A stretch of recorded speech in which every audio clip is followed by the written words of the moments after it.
Hello all, welcome to Spice and rhythm. ఇవాళ మన ఛానల్లో మునగాకు కారపొడి చూపించేస్తాను రండి.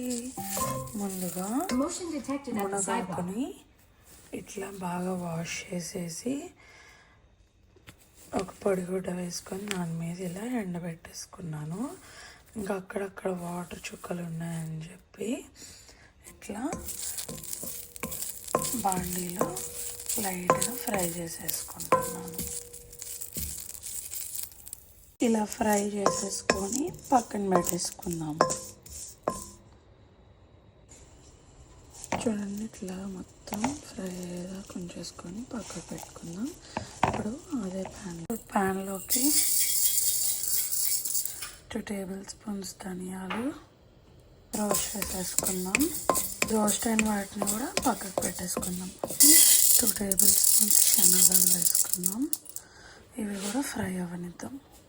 2 టేబుల్ స్పూన్స్ మినపగుళ్ళు కూడా వేసేసుకొని, మీ దగ్గర మినపప్పు ఉంటే ఓకే, లేకపోతే మినపగుళ్ళు లైట్గా గోల్డెన్ బ్రౌన్ వచ్చే వరకు వేయించుకుందాం.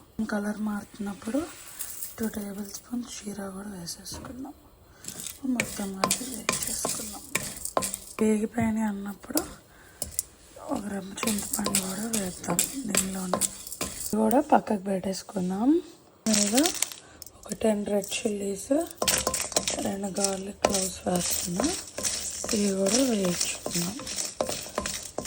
స్టవ్ ఆపేయచ్చు, ఆ వేడికే అయిపోతుంది అన్నమాట. ఇది చూడండి, ఆ వేడికే ఎలా అయిపోయిందో. మీకు ఇష్టం ఉంటే ఒక స్పూన్ ఆయిల్ కూడా వేసుకోవచ్చు, కానీ నేనైతే హోల్ ప్రాసెస్లో వాడలేదు ఇప్పటి వరకు.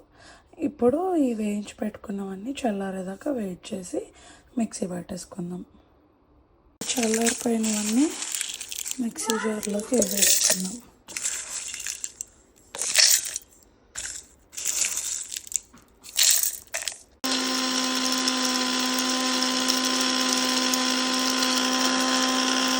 గ్రైండ్ చేసుకున్నాక ఒక స్పూన్ ఉప్పు, పించ్ ఆఫ్ పసుపు వేసుకొని మళ్ళీ గ్రైండ్ చేసేసుకున్నాం.